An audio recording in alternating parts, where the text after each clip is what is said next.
Está na hora então de começar a nossa aula de número 2, conceitos de eletricidade.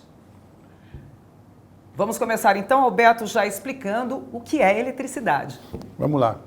Bom, a eletricidade é uma coisa meio difícil de a gente entender como é, né? Até porque a gente não consegue ver a eletricidade, né? Se eu disser que eu tenho aqui um balde cheio de eletricidade, todo mundo vai acreditar, mas a gente consegue ver os efeitos da eletricidade, né? Eu consigo ver que a lâmpada acendeu, que o meu rádio funcionou, que o motor funcionou, etc. Mas eu não consigo ver o que é eletricidade. Para facilitar, a gente pode entender que a eletricidade é um meio para conseguir alguma coisa, tá? Se eu tiver aqui um balde cheio de eletricidade, eu não consigo fazer nada com isso. Mas se eu tiver alguém que transforme essa eletricidade, por exemplo, em movimento de rotação, em energia mecânica, um motor, aí eu consigo ver a aplicação prática dela, tá? Então, a eletricidade é um meio para que a gente consiga alguma coisa. Eu consigo usar meu celular para falar com alguém, eu consigo fazer esse motor funcionar, eu consigo gerar calor numa chapa para esquentar uma comida, fazer um bife, alguma coisa nesse sentido, tá? Agora, o que é em si a eletricidade? A eletricidade, a humanidade conhece ela desde o começo. O primeiro contato que a gente teve é com uma descarga elétrica, que é um raio, né? Mas só em 1700 e pouco a gente descobriu que aquilo lá tinha a ver com eletricidade, tá certo? Eletricidade nada mais é que um movimento de carga elétrica, tá? Mas como é que funciona esse negócio de movimento de carga elétrica? Para a gente poder entender isso, a gente tem que entender como é que os corpos, como é que como é que essa mesa, como é que tudo que a gente conhece se compõe.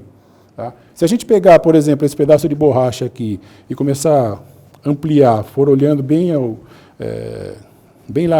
no fundo para ver o menor pedaço que compõe essa borracha aqui, a gente vai chegar numa conclusão que o menor pedaço que a gente consegue ver é uma coisa chamada molécula. Tá? E se a gente pegar essa molécula e dividir ela e for olhar ela mais ao fundo, a gente vai chegar numa estrutura a menor possível, é o átomo, tá? Como a gente vê na figura ali, tem um exemplo ali de um átomo de hidrogênio, uma molécula de água, né? Que é composta por 2 átomos de hidrogênio e 1 de oxigênio, e do lado tem uma representação ali do átomo, tá? O átomo tem uma característica interessante, ele é formado por um núcleo, tá? Dentro desse núcleo ele tem um cara chamado próton e tem um cara chamado nêutron. O próton é o cara positivo. E em volta desse núcleo tem ali o ator principal do nosso curso aqui, que é o elétron. Tá? O elétron ele tem carga negativa e o próton tem carga positiva. O próton tem a função de atrair esse elétron e não deixar ele escapar. Tá? E a gente vê ali que o elétron está circulando, tá certo? Então, em determinados materiais, ele tem uma tendência a deixar esse elétron sair. Ele não tem muito apego àquele elétron. Em outros materiais, o elétron, o próton ali, o núcleo, seguram esse elétron. Então, naqueles materiais que têm facilidade de liberar elétron, são os caras que a gente conhece como o que vai fazer a eletricidade circular. Tá? Então, a gente falou no começo ali que a eletricidade é um movimento de carga, então a carga que se movimenta, na verdade, é o elétron. Tá? Então, a gente tem materiais, por exemplo, como o cobre, que tem facilidade de soltar elétron, então ele é um bom condutor de eletricidade. Aqueles materiais, por exemplo, que tem mais apego ao elétron, vamos dizer assim, né, que não deixa o elétron sair, a gente chama de material isolante. Tá? Então, um exemplo que tem ali é um pedaço de plástico que ele é um material isolante, ele tem dificuldade de fazer o elétron circular. Tá? Então, resumindo, a eletricidade é um movimento de cargas, para nós aqui vai ser um movimento de elétrons. Tá? O elétron sai do ponto negativo, vai para o ponto positivo e a gente consegue fazer com que esse movimento de cargas movimente alguma coisa ou crie algum efeito que a gente está interessado. Ele pode transformar isso em luz, pode transformar em rotação e assim por diante. Tá? Bom, a questão da eletricidade, a gente começou a ter contato com isso, a própria humanidade, né? Eu falei já para vocês com o raio, né? E depois, bem antigamente, 3.000 anos antes de Cristo, teve um cara que descobriu que atritando uma determinada pedrinha lá, que era de resina, chamado âmbar, e aproximando de pedacinho de palha, ele conseguia fazer com que essa palha se atraísse. Tá? Não sei se vocês lembram disso na época da escola. Quando eu era criança tinha esse tipo de brincadeira, eu vou mostrar para vocês aqui.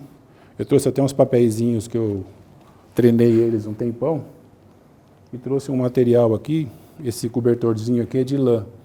Tá? Então, se você pegar um pedaço de plástico e atritar bastante aqui nesse pedaço de lã, você vai ver que você dá uma capacidade aqui, ó, de fazer esses papeizinhos se movimentarem. O que eu fiz aqui, eu criei uma carga de um determinado sentido nesse pedaço de plástico aqui, e essa carga que eu criei aqui fez a carga contrária no papelzinho. E com isso eu consegui fazer o movimento desses papéis. Tá? Bom, isso aqui a gente chama de eletricidade estática, uma eletricidade que mais ou menos eu não consigo controlar. Tá certo? Mas ela tem uma aplicação prática legal na área de automóvel. Tá? Eu consigo fazer, por exemplo, pintura. Não sei se vocês já ouviram falar de pintura, a pintura da carroceria, por exemplo. Eu coloco a carroceria, carrego ela positivamente e a tinta vai ser espargida naquela carroceria com polaridade negativa. E com isso eu faço com que o grão de tinta vai se aderir facilmente na carroceria. Tá?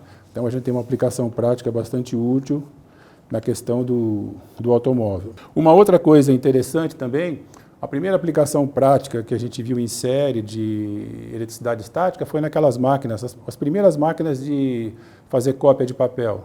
Tá? Ela usava eletricidade estática ali.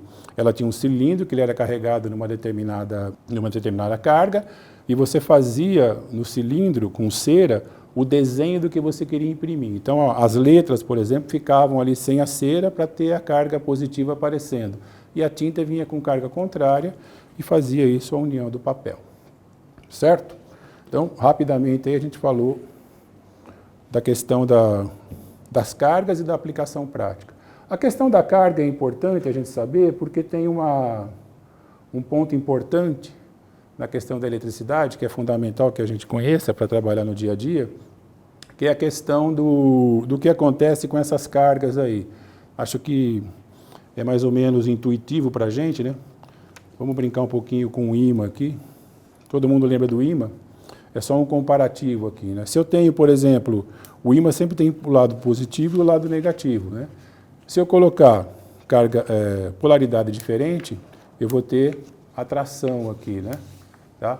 Agora, se eu fizer polaridade diferente, eu não consigo atrair, tá vendo? Ele se separa, tá? Então, isso é um conceito importante que a gente tem que lembrar, tá? Na questão da polaridade. Tem até um desenho aqui no PowerPoint, deixa o pessoal colocar ali, para lembrar, tá vendo? A carga positiva com positiva, a tendência é se retrair, tá? E carga de sinal contrário, a tendência é atrair. Alberto, vou pedir, você pode fazer de novo para a gente a experiência com o ímã? Com ímã? Vou fazer aqui. Isso aqui, ó, sabe aqueles ímãs de geladeira? Isso aqui é a base da fabricação do ímã de geladeira, tá? A gente emprestou de um outro colega, de um outro estúdio aí. Então, eu tenho aqui, tá? Eles estão coladinhos, eu tenho aqui o negativo e o lado positivo do ímã, tá? Se eu separar, ele vai se unir facilmente, certo? Se eu inverter o polo aqui, ó, vou tentar colocar positivo com positivo ou negativo com negativo, ó, ele não deixa colar, tá vendo? Ó, olha aí, ó. Não sou eu que estou fazendo não, tá? Ó, tá vendo? Se eu fizer o contrário, ó, facinho ele gruda, né? Ó, se eu fizer diferente, eu não consigo fazer eles grudarem aqui, tá?